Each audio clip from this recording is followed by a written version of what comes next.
Welcome to the regular meeting of the Audit Committee for October 28th, 2024. I'm Elliot Payne, and I'm the chair of this committee. I want to offer a friendly reminder to all members, staff, and the public that these meetings are broadcast live to enable greater public participation. These broadcasts include real-time captioning as a further method to increase the accessibility of our proceedings to the community. Therefore, all speakers need to be mindful of the rate of their speech so that our captioners can fully capture and transcribe all comments for the broadcast. We ask all speakers to moderate the speed and clarity of their comments. And at this time, I'll ask the clerk to call the roll so that we can verify a quorum for this meeting. Committee Member Abeni. Here. Chugtai. Present. Hosbein is absent. Omar. Present. Williams is absent. Vice Chair Singleton. Present. Chair Payne. Present. There are 5 members present. Let the record reflect that we have a quorum. Colleagues, before we proceed to our agenda, I want to share an update on the status of our recruitment of a new city auditor. As you know, Mr. Pudyal has been serving as the interim auditor for the past several months as we've conducted a thorough search process. The city has retained the services of Orion Search Group to help lead this recruitment campaign, and we've specifically been working with Joel Bergstrom. With his help and the help of our in-house talent acquisition team in the Human Resources Department, we've identified a number of qualified candidates. I'm pleased to report that we will begin interviews this week, starting on October 31st. We anticipate completing those interviews in early November and hope to have some decisions made by mid-November. Assuming our current timeline remains, it's possible we'd have a new city auditor to announce before the Thanksgiving holiday.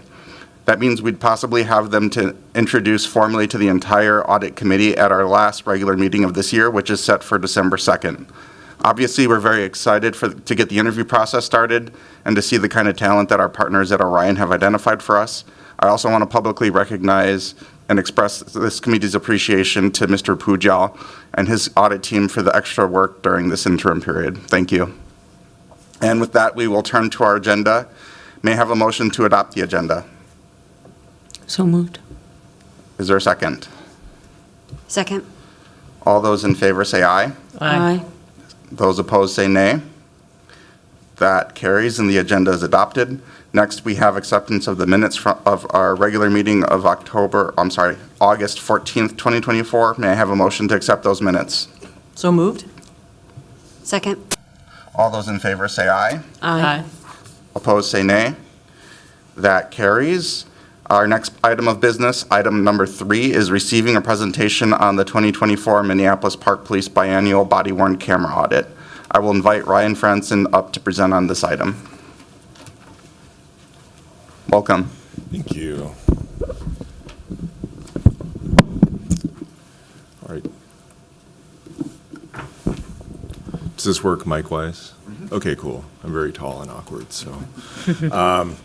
Morning, Chair Payne, Audit Committee. My name is Ryan Franson. I am one of the Community Safety Auditors in the City Auditor's Office, Internal Audit Division. I was the lead auditor for the 2024 Minneapolis Park Police Department Body-Worn Camera Audit. My co-conspirator on this was Ella Kings. She is a senior internal auditor here. Unfortunately, she is out sick today. We also worked very closely with the Park Police Department. In particular, we worked chiefly with Lieutenant Calvin Noble, who is also here today if there are any questions or things for him. So let's get started. So the objective and scope is similar to all of the previous audits. This is a audit that looks for compliance with state statute with regard to the use of body-worn camera. There were a couple of changes since the past 2022 audit.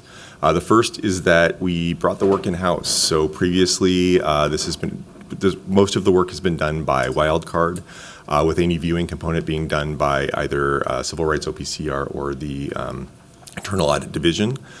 This year we brought that all in-house. The other change is that we did include a video viewing component, very similar to last year's with MPD. So we pretty much used the same framework and then applied it to the different categorizations and policies that Park Police use.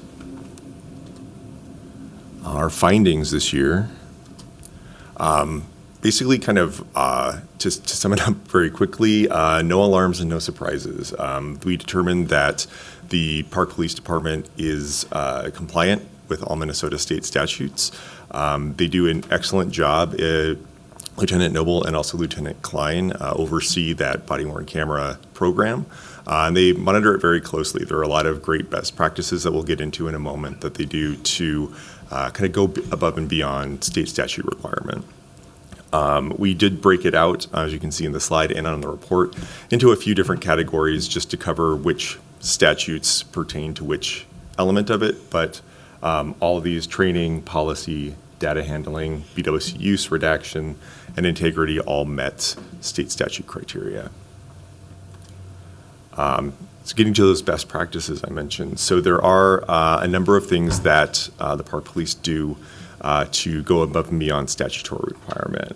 One, there were a couple of improvements since the past audit. So one of the recommendations in 2022 was to strengthen the password length requirement, which they have done. It used to be 8 characters, it's now 16. It's in line with city password policy. Also, users are no longer able to download body-worn camera video, so that really shores up a lot of concern around potential misuse of sharing, data that's non-public getting out. Currently, only admin users are able to download video, and the only admin users are Lieutenants Klein and Noble. In addition, Park Police sergeants also regularly pull reports to find uncategorized videos. So as you might remember from the 2023 MPD audit, there were quite a few uncategorized videos. I don't remember, but I think it was in the thousands. As a result of this work that the sergeants are doing to reach out to officers, make sure things are properly categorized, there are only 6 uncategorized videos in the entirety of the system, which is wild, like unbelievable, frankly. So kudos to them for getting that work done. Also, the lieutenants who oversee the body-worn camera program are regularly notified by Axon of videos that are slated for deletion. So usually that's automatic deletion, but certainly anything that was manually flagged would also be in there. They do vet that report to make sure things are being being deleted according to statutory schedules, which is a great, again, kind of secondary check. Also, from a quality assurance standpoint, there are quarterly reviews done by sergeants for each user in the system. They go through, I believe it's 10 total, overall use cases. So I think they do half from here's a body-worn camera video. We're going to kind of go all the way back to the incident, including PIMS, including all of the other systems. And then they do 5 kind of the other way. We start with a PIMS case and make sure everything matches up, which is, again, a great best practice. Recommendations. So we do have a few recommendations. Again, they are fully compliant with state statute. There were a few things that we noticed that, just to be aligned with absolute best practices, could be improved. The first one surrounds categorization. There were a few videos that appeared to be categorized incorrectly. It all looked to be human error. A lot of them were like, it was in the one above or below the drop down, that kind of thing. The one category we noticed that seemed to possibly be causing some confusion was called background non-evidence investigative recording. So those are background videos that investigators use, and a lot of sort of just non-evidence, not a lot, but some non-evidence was going in there. So the recommendation is just to remove non-evidence from that category name to reduce any possible confusion. The other 3 are kind of more IT focused. So for recommendations 2 and 3, these are things that will actually be looked at by Park Board IT. It's a bit out of the wheelhouse of the Park Police Department. But recommendation number 2 is to establish a process for reviewing the SOC 2 and 3 reports. Those are basically reports that give some technical details around security measures and those types of things for the Axon system. So the urge is just to regularly review those as they come out every year. Third recommendation is to establish new procedures and strengthen processes around third-party PII, or personally identifiable information. So that those are just things, again, that IT can do to make sure that the Axon system, is working as intended. That would require a bit of work with Axon, but they seem receptive to looking into that. And then the final recommendation is to document the currently established practice for granting access to evidence.com. So there is a policy. It is clearly stated in the policy. There just isn't a written out document that sort of describes that process for internal use. So we do recommend that they establish that. And that's it. That was it. Any questions? Thank you for that presentation. Any questions from members? Member Abene. Thank you, Chair Payne. As the Park Board representative up here, it would be appalling for me to not say thank you. And also to thank you to Lieutenant Noble and also your team and the chief, the Park Board Police. It's nice and comforting to know that we're in line with statutes, especially since some of the statutes are, I believe, newer and somewhat changing or evolving. So it's just so important to the work that you do every day. Mm-hmm. Thanks for this audit, and thank you for your work. Thank you, Committee Member Benet. And I do want to take a second to also compliment and thank the Park Police Department for the work they did with us on this. Particularly, they were very open, very transparent, and particularly when it came to communication and transparency, they did exemplary work. They were a dream to work with. I think I would send an email and I would get something back in like 6 minutes, and I was like, what's happening? Where am I? So it was incredible and very, very much appreciated. So thank you for that. You'd mentioned you watched video on this audit, and that in the past, maybe that wasn't a component of the audit. Is that correct? Correct, yeah. It wasn't like an officially done thing. We did look at it supplementary in previous years sometimes, but not always. And so last year, when we were doing the MPD audit, we were working with Wildcard, the third-party vendor. We realized that there were some things statutorily that weren't best grasped just by using the data. So we added a video viewing component to make sure. Okay, and is there any sampling methodology that you're leveraging, or is it just random, or are you looking at specific types of reports and trying to validate that the video and the reports match up? I'm just wanting to understand that a little bit more. Sure. Yeah, it's both. So we do pull reports. Axon has a very robust reporting system, so we can pull all of the videos, all of the uncategorized videos by category or anything like that. So we pulled a list of those. We did a random sampling of either 10 videos per category, or if it was under 10, which some of them are, all of the videos in that category. How many categories are there? I don't remember offhand. I want to say like 12-ish. Okay, yeah. Great. Thank you. Sure. I'm not seeing any other questions. Thank you so much for that presentation. Great. Thanks very much. And seeing no further questions or comments, I will direct the clerk to receive and file that update and direct staff to publish this report. All those in favor say aye. Aye. Opposed say nay. That carries, and the report has been received and filed and will be published today. Our next item of business is receiving an update or an overview of Policy and Research's operating procedures. I will invite Andrew Hawkins up to introduce this item.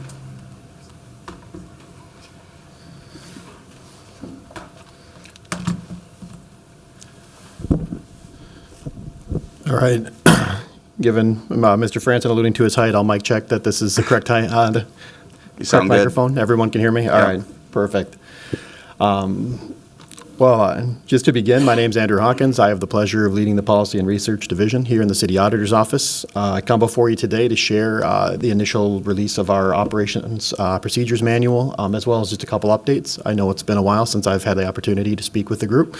So I wanted to share a little information just about how we're doing, where things are at with the Policy and Research Division. So with that, I'll go ahead and jump in. Just a quick overview, and again, this is something that we do include in the operations manual as well, but the mission of Policy and Research is, as we've elected to define it, was to provide clear, objective, nonpartisan research and analysis in support of effective, informed, and evidence-based legislative policy making. We do provide a range of services that are going to be outlined in the Policy and Research Operations Manual. Again, those are identified as, like various, I think, kind of products and services that we feel will best serve the needs and demands of the City Council as they engage with us through a process that's authorized by this committee. Again, given our structure, the reason that we are where we are is that we are a nonpartisan entity that provides that research and analysis in an independent and, again,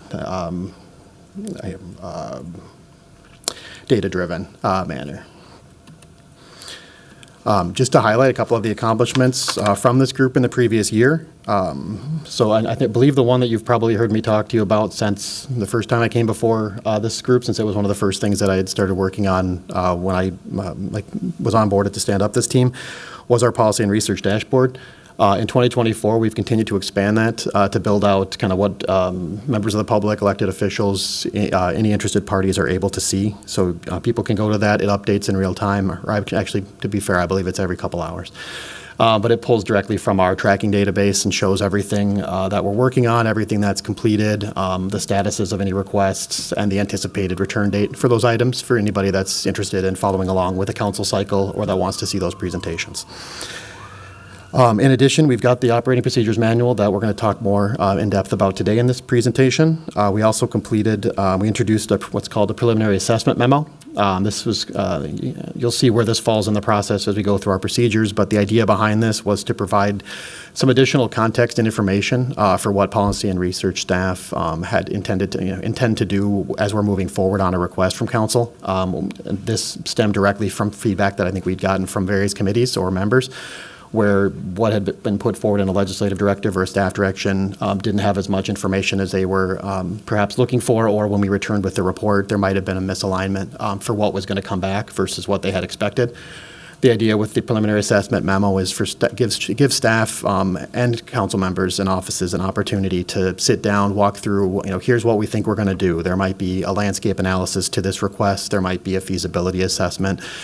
We believe that we're going to engage with the following parties. We're going to look at, whether we're going to look internal, external, both, and just kind of lay out what we think is going to be the path that this project moves forward on. And then that would be, the goal is that that's then attached with the staff direction as it goes before council, so that all the members have a chance to see kind of in its entirety what we're, what's the actual gravity or, scope of what we're currently being asked to approve. Additionally, we have a complexity scoring form that we've introduced.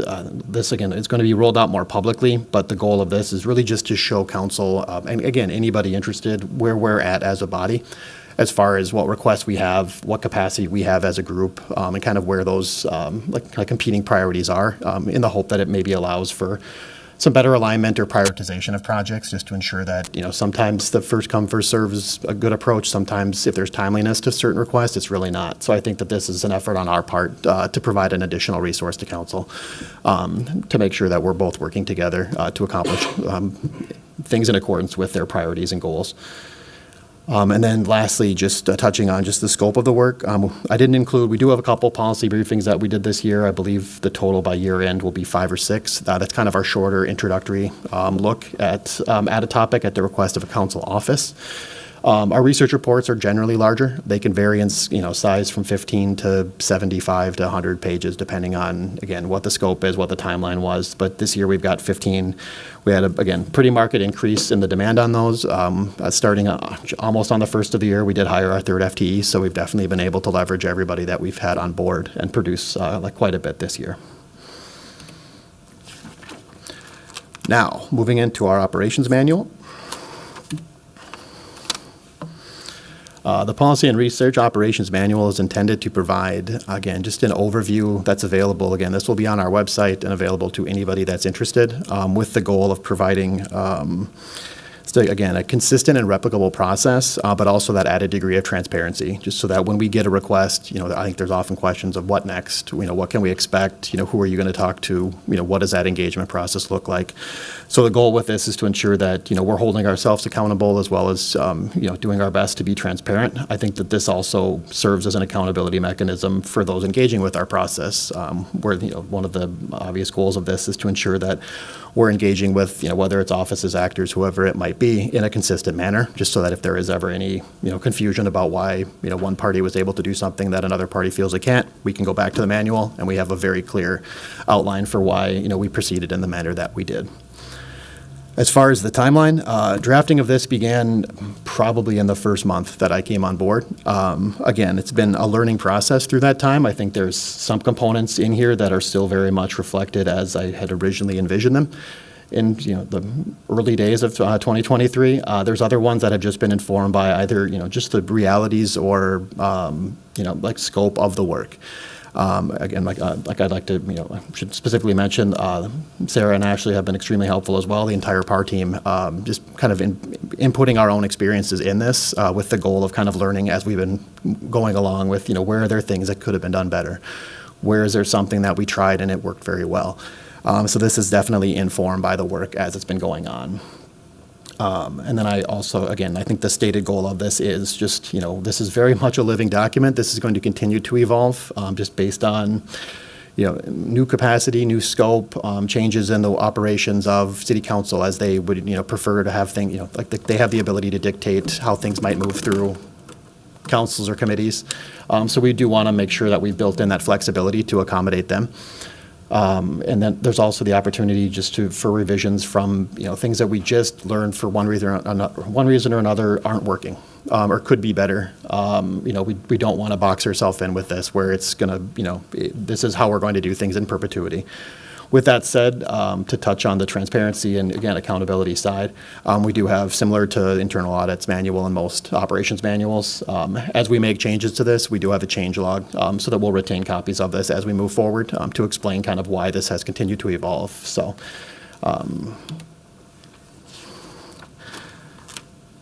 Moving in, just to give, there's two major parts of this operations manual and two major parts of our process as it exists right now. This is going to primarily focus on kind of the overarching report analysis and report structure and kind of what that process flow looks like as we move forward.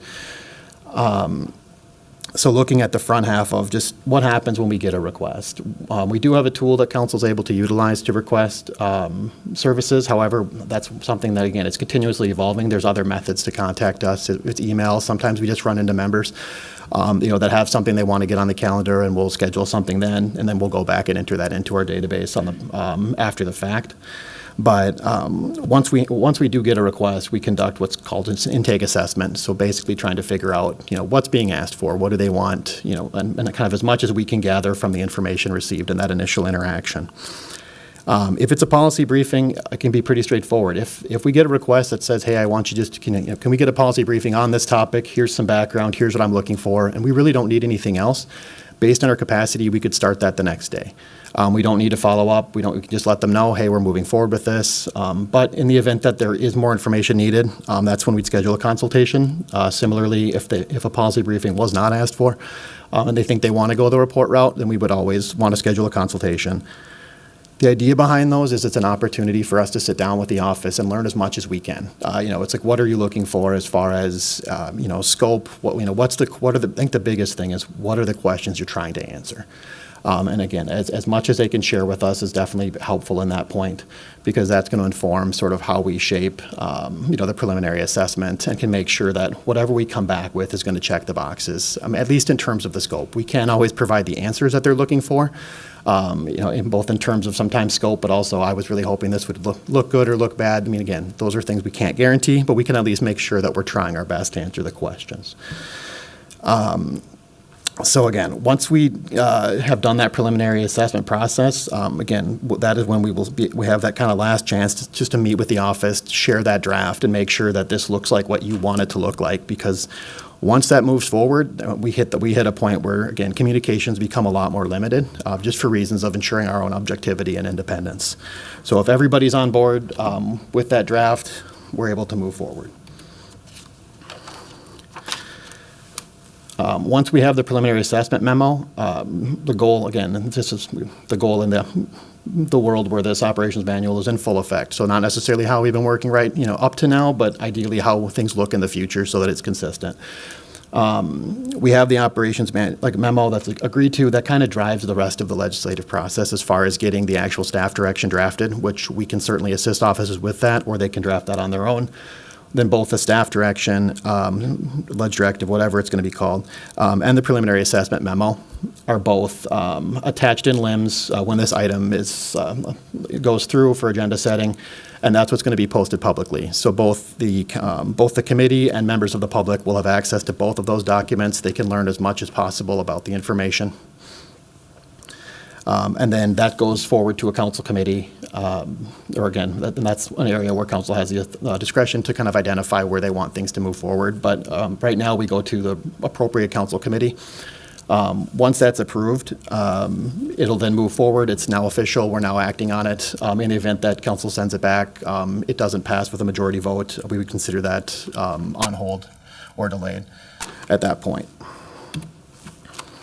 So, jumping into our analysis and report process, this process exists once council has approved a staff direction to policy and research and work has commenced. So again, one of the first things we have to do, and this will usually happen at the, even before it passes, just so we know kind of where capacity is at and where things may go. But a policy and research staff member would be assigned. As soon as things pass, again, on the timelines that we have, they would begin their research and drafting process. That can involve, again, outreach to a range of municipalities, community partners, external entities, as well as, depending on the request, internal processes, our internal processes, procedures, operators, just to learn as much as we can about, what things look like, confirm that a certain process works the way that our understanding has outlined. And so, that's really, there's a lot of fact gathering at that point that usually will produce kind of an initial draft where we think we have the bones of the document that we'd like to move forward. Before that happens, we do have just a confirmation process where we reach back out to all of the parties that we may have spoken with. One of the things that I think I've said to external partners, internal partners multiple times is in the event that we're seeking their input on something, and it's, they're serving as a subject matter expert to outline, how their work is done, we will quote you warmly and accurately. I don't say that facetiously. We want to make sure that their work is represented in the manner that they think is appropriate. So we always want to have that component where we do go back to say, have I represented, what the information that you shared correctly in this report? Upon completion of that, we will conduct an internal review process. This is something where, again, in a perfect world, we do outline how it will work. There are times where, due to just, again, condensed timelines or resource challenges, we have to kind of do our best effort to go through everything, do the fact checking, do the editing for clarity and content, as best we can. But again, I think as we continue to build out, that's just something that's going to be built into our timelines because we'll have the capacity to allow for it. Once the final report is done, at that point we move into delivery. The report, again, and/or presentation will be submitted into LIMS to be received and filed by the appropriate committee. If there was a presentation requested, often we like to, as time allows, to meet with the chair and vice chair, at least of that committee, to ensure that our report is going to fit in the timeline window that they have for that, that meeting. And also that we're going to touch on the areas of the report that are most, I think, desirable or impactful for the committee itself. A lot of these reports are 75 pages. It's very hard to condense 75 pages into a 10-page slide deck. So I think making sure that we highlight, the sections that the committee will find the most useful is definitely something that we want to make sure we have the opportunity to do. Once the presentation is completed, that is also entered into LIMS and available for public consumption. Lastly, post-submission, and I think this is the biggest piece that we're working on, and I think I do want to express my appreciation for the support that we receive from council leadership on continuing to evolve these processes, just to make sure that we're being as helpful as possible. With these items, otherwise it becomes almost overly academic, where, you spend 3 months on a report, you give the report, you give the presentation, you pivot the next day and you move on to something else. And all of that kind of, whatever subject matter expertise or knowledge was gained during that process can then be lost, if we come back to it a week, a month, 2 months later. So we did want to make sure that we outlined some of the potential avenues that are available post-submission, should they be desired by the author, by council member, by anybody, just to engage with our office to provide, again, clarification or continued kind of staff support on topics as council moves forward with them. With that, that completes the presentation of our, again, kind of what we're up to and our manual, and I'm more than happy to respond to any questions that the committee might have. Thank you for that very thorough presentation. Are there any questions from members? I'm not seeing any questions, but I'll just say I'm very grateful for all the work that you've put in. I mean, for full transparency, this has been a work in progress since the new government structure. It's been a very learning journey to figure out what is the role of city council, what is the role of the administration, what is the overlap that we used to just kind of casually work through under the previous government structure. A lot of those overlaps are now needing to be redefined, and those boundaries are needing to be redefined. And I think that the policy and research work has been really critical to really defining what the role of the legislative branch of our government is. And we've already enacted a number of legislative actions as a result of your thorough work. So I just wanted to express some gratitude for that. So thank you. Thank you. Yeah. All right. With that, I will direct the clerk to receive and file that overview. And our next item of business, item number 5, is adopting the 2024-2025 Oversight and Evaluation Division's work plan. I will invite Jody Molinar-Hansen, Interim Director of Oversight and Evaluation, to present on this item. Good morning, Chair Payne, Audit Committee members. I'm Jody Molinar-Hansen. I am the Interim Director of Oversight and Evaluation Division within the Office of City Auditor, and I'm here to present the Division's 2024-2025 work plan. But before I do that, I would like to provide some additional context that I think will be helpful to understand how we became a division and what our purpose is. So in 2023, as many of you know, the city adopted a new government structure, and that created a new legislative department. The slide that I have before you was presented in 2022 as showing the different areas of the legislative department. At that time, oversight and evaluation was not considered to be a division, but has since become one.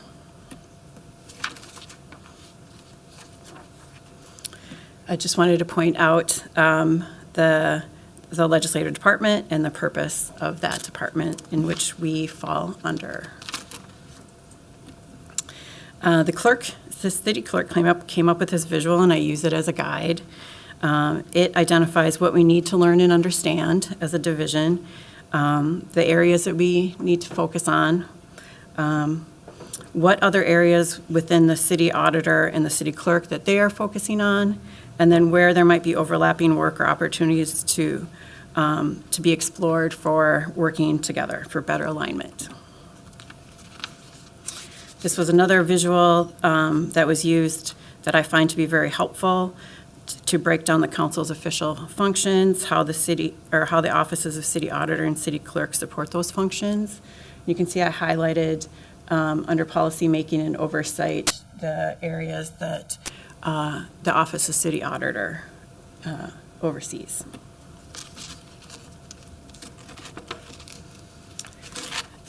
And there's been a lot of discussion about what is legislative oversight, and it does take many different forms. The legislative body have their own oversight functions that are utilized via standing committees. Last term, the council, or the legislative body, created a special subcommittee within the committee of the whole that focused on the new government structure. This term, they created a subcommittee focused on MDH settlement agreement, so that shows how the legislative body can create their own special committees. And then along with the existing oversight functions of the audit division, the legislative body created the oversight and evaluation division to monitor and evaluate performance and effectiveness of their adopted policies and actions.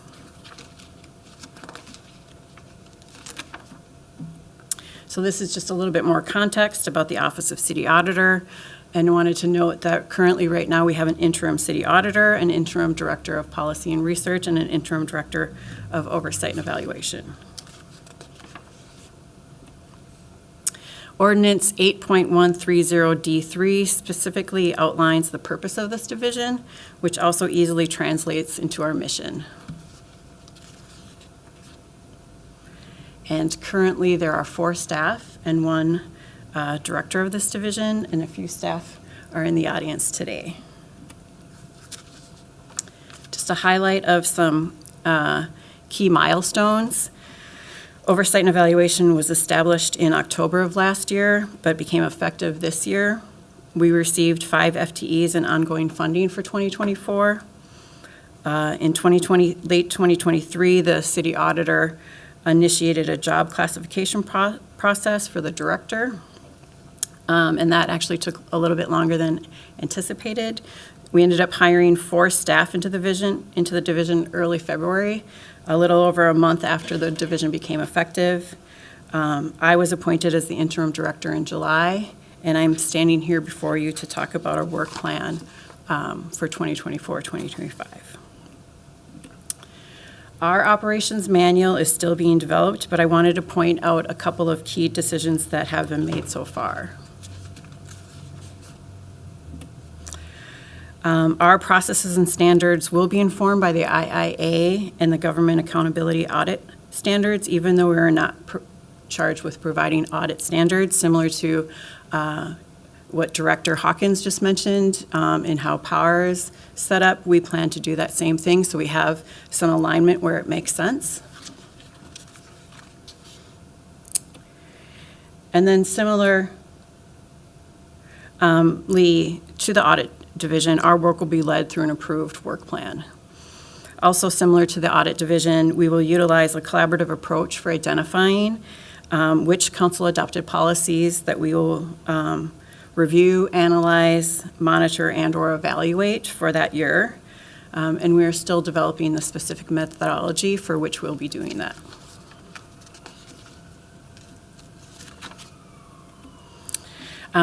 While we haven't defined the methodology, we have identified some approaches that we will be using doing this work, and I'm going to highlight 2 of them today. The first one being appreciative inquiry, which I refer to as judge less, understand more approach. And it uses an asset-based approach that focuses first on what's working well in order to help provide better understanding of how to improve what's not working so well. The second approach is human-centered design, which provides a repeatable process for learning and understanding systems and processes in order to develop new and/or improved or to improve existing procedures and processes. It also centers the people for whom the process exists and those being impacted by the outcomes of the process. And finally, it allows for trying out ideas in order to find ideal solutions before implementing them, a sort of try before you buy approach. This division also needs to be responsive to and accommodate potential legislative department staff directions issued by the legislative body. And in order to do that, we'll be using a similar approach to what was outlined in the Policy and Research Operation Manual that has been developed to assure the division has the authority and ability to complete staff directions effectively in a timely manner to achieve anticipated outcomes and outputs associated with those staff directions. So now on to the 2024-2025 work plan. There are 3 key aspects of this plan. The first being our continued development of the division's operating procedures, standards, and services. And as I said before, a lot of those procedures will be in line with what the audit division and what policy and research divisions are doing as well. The second piece will be completing the work outlined in the legislative process reform staff direction as it relates to this division, and we'll be working on that until the end of 2025. And then finally, completing the financial policies review aspect of the legislative department budget and financial policies review staff direction. As far as the continued development of the services, procedures, and standards, I've created some milestones, the first being having those completed by mid-year of 2025, to develop the oversight framework and provide services to support the legislative body's policymaking and oversight functions by the end of 2025, and then develop and provide policy evaluation framework and services to the legislative body by the end of 2026. The legislative process reform staff direction, authored by Council President Payne, has us looking at how to define, clarify, support the professional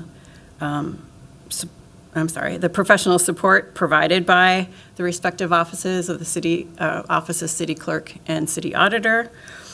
Our part of that staff direction is really focusing on the policymaking and oversight functions, and that will account for the majority of the work this division does in 2025.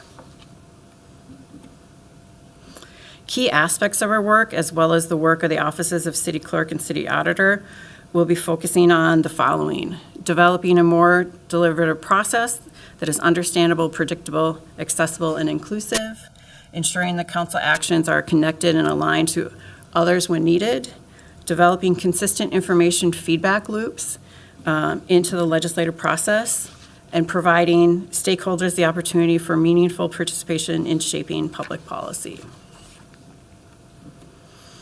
This staff direction is mutually beneficial for the legislative body and the offices of city clerk and city auditor. Specifically, with the Oversight and Evaluation Division, we can work collectively to reestablish, rebuild, and strengthen the legislative body's policymaking and oversight functions while ensuring the alignment and integration of the products and services our division will be provided in support of those functions. And the same can be said for aligning our work, when appropriate, between the two offices and between the three divisions within the Office of City Auditor.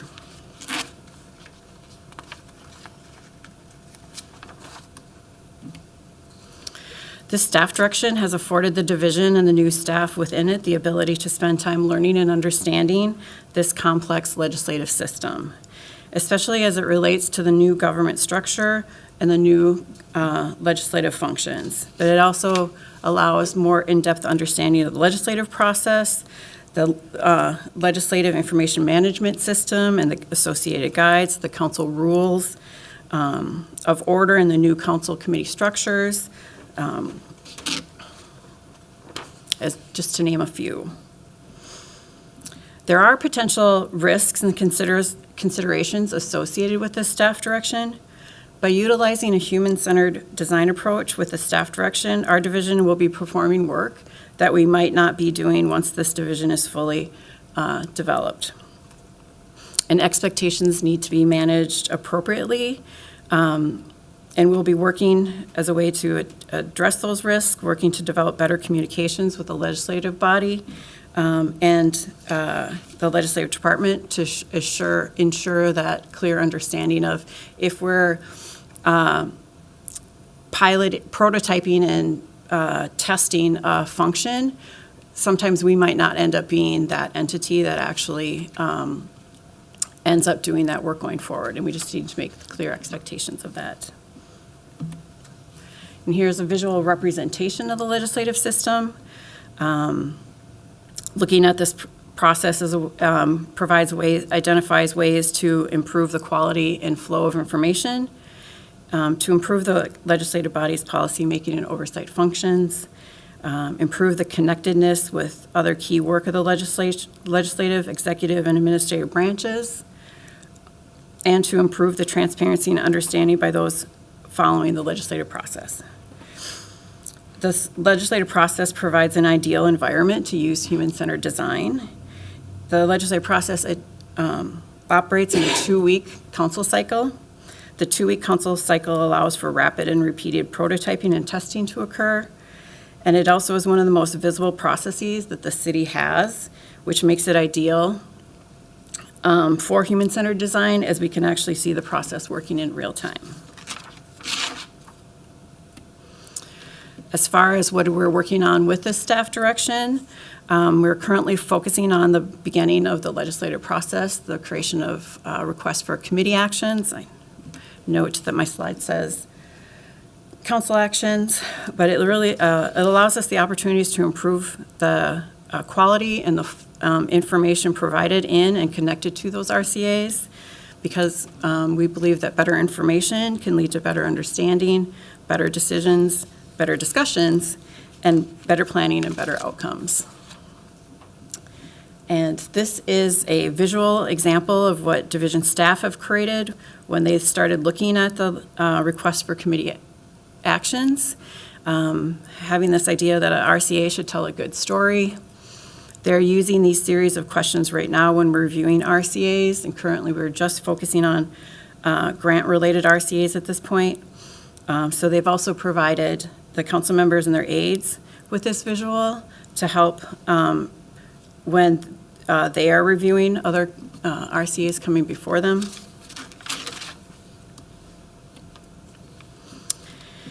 And then finally, continuing this work, consulting with key stakeholders to identify and implement additional opportunities for improvement within the legislative process.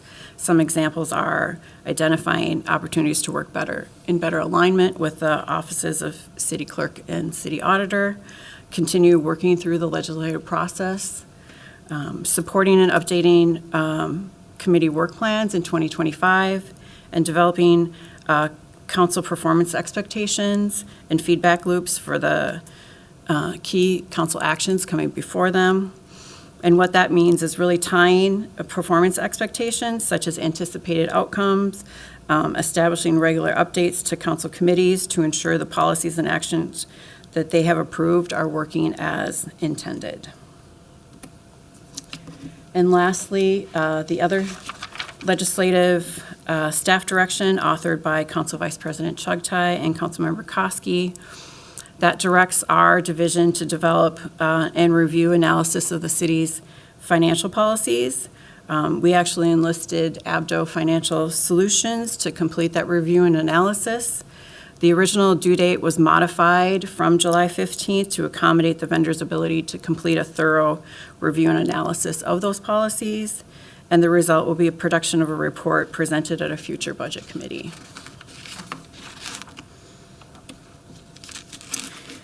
And that wraps up my presentation, and I will stand for any questions. Thank you for that presentation. Are there any questions from members? I'm not seeing any questions. I'll just say, again, expressing gratitude. This has been very much a work in progress, just like Director Hawkins. It actually was just you and Director Hawkins that were the policy and research division of the city auditor when we first initiated the new government structure. It's grown into a much more expansive scope with the two separate divisions, except for policy and research has been going for about a year ahead of you, and it's been really great to see how you've been applying some of the lessons learned from policy and research and trying to incorporate those into the processes within oversight and evaluation. And I'll also say I really appreciate how policy and research and oversight and evaluation work together. Policy and research is very forward-looking. It's trying to understand what are some potential new policies that we should be considering as a legislative body, while oversight and evaluation is much more real-time, and it's looking at those council actions as they're coming forward to make sure that they're aligning with our goals and our priorities. And it's just, there's still more work to do, obviously, but I see the direction that we're heading in. So, Wonderful. Thank you. thank you. Thank you. And with that, I will move to adopt this work plan. Is there a second? Second. All those in favor say aye. Aye. Opposed, say nay. That carries. Finally, we have item 6 on the agenda, which is an update from the Office of the City Auditor on work in progress. I will invite our interim city auditor, Siddhartha Pujal, to give this report. Welcome.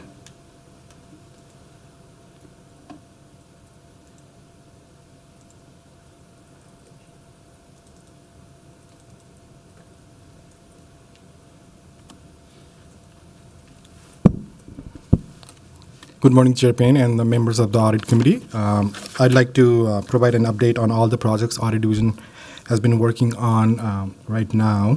And before I begin the presentation, I just wanted to give you a quick staffing update. We had a vacancy at the Internal Auditor 1 position recently, and we recently hired that position, and the new Internal Auditor 1 started last week, so we're fully staffed from that regard. So I'm very happy and excited to welcome him, and his name is Nicholas Popovich, and I'd like to formally welcome him to the audit team.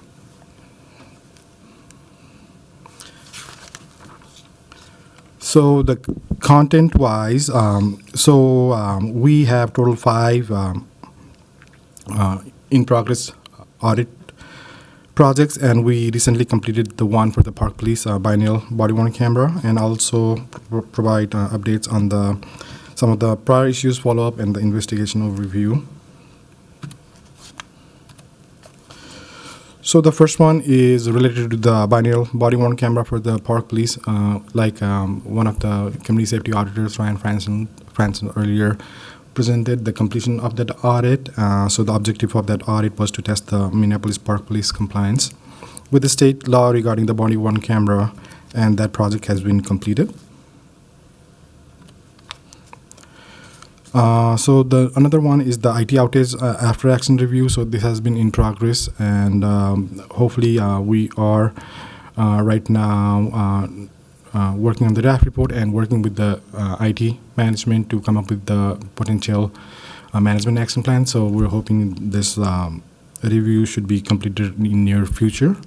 So the objective of this IT outage after action review was to review the city's response to the outage, assess the outage impact on the city's department, examining factors that may have contributed to the outage, and identify ways for the city to mitigate the future events. So right now, we did identify a few things that maybe we can implement in future so that these events doesn't happen in coming future. So the next one is the facilities management audit, and the objective of this audit is to review the effectiveness and the efficiency of controls around the city's facilities management, maintenance, and repairs. And I know it's been in the fieldwork status for a long time because we had the lead audit and also the supporting internal audit, Auditor 1, leaving the department. So now hopefully we should be able to start working on this audit as well and provide like a status in the next upcoming audit. So there should be a progress in this audit as well in coming future. So the next one is the MPD fleet management audit. The objective of this audit is to review the processes and controls around fleet management at MPD, including squad cars, and to ensure they are sufficient and operating effectively. So the status is kind of like fieldwork reporting because we have majority of the sections already completed, and we're working in that reporting phase. But for one section, we're still trying to get access to that system and perform some of the detailed testing as well. So that's why we have I have included both fieldwork and planning for reporting for this one. So hopefully this audit should be ready for our next audit committee meeting. So that's the plan for now. So the next one is the neighborhood safety contract and grant management audit. So after the completion of the neighborhood safety risk assessment, so this is the audit we started where we're looking at the contracts and grants processes to ensure the controls are established and operating effectively for the neighborhood safety department, and currently this is in the planning phase. And since our last audit committee meeting, so this is the new audit we started related to the NCR city funding to neighborhood organizations to assess how the city funding to the neighborhood organizations requirements and the internal control for the neighborhood organizations are whether they're working effectively or not. So this is in the planning phase right now as well. Before we move to the next sections, any questions related to some of these audits? Looks like there's no questions. All right, thank you. So the next one is related to the fraud, waste, and abuse investigations. So right now we have the 4 open investigations in progress right now.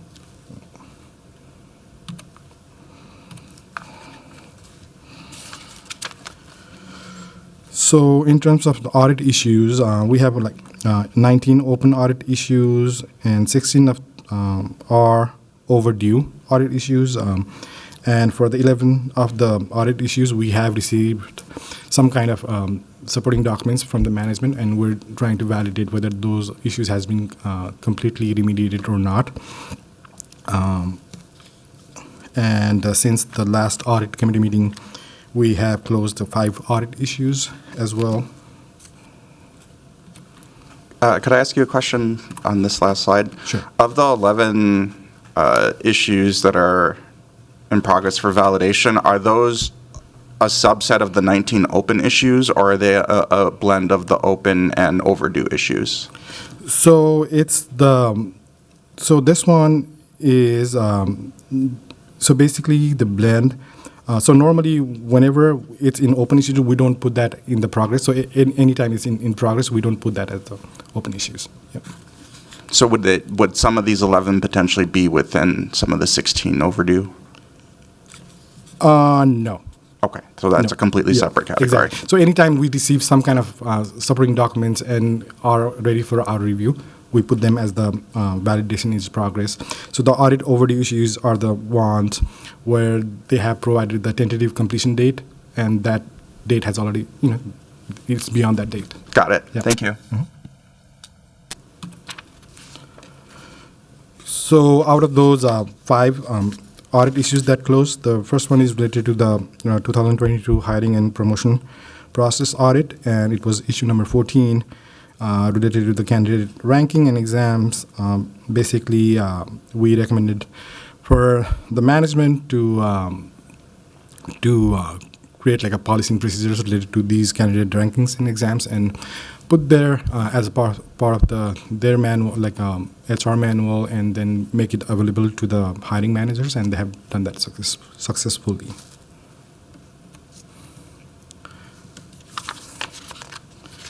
And the next one is related to the 2023 property and evidence audit, and the issue was related to items being checked out from the warehouse whenever they need to either go to the court and other places. So basically, there were a lot of like outstanding items and old items where there was not proper oversight and tracking and monitoring of those checked out items, and now they have implemented those in their system so that they can run the report on a regular basis to see where some of these items are, and if some of these items needs to come back already, and if not, then follow up on those checked out items as well. So that has been closed.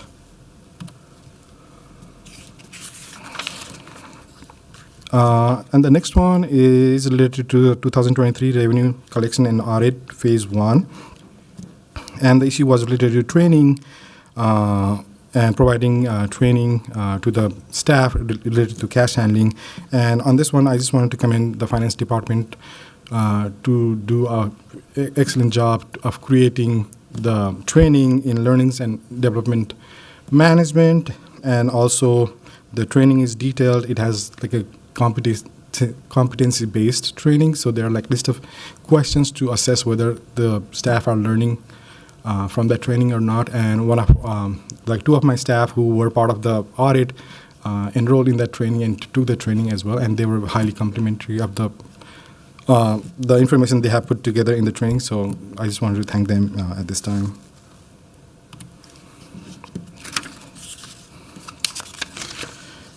And the last 2 are related to 2019 MPRB grant management process audit.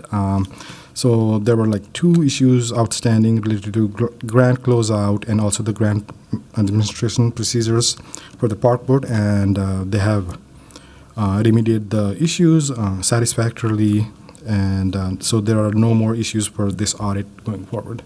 So.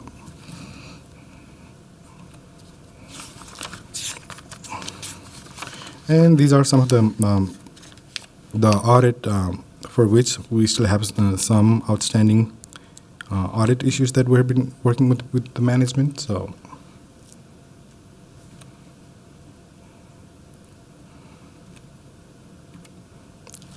Chair Payne and members of the audit committee, any questions at this time? Thank you for that presentation. Are there any questions or comments? Seeing none. All right. Thank you so much. Thank you. And seeing no further questions or comments, I will direct the clerk to receive and file that report.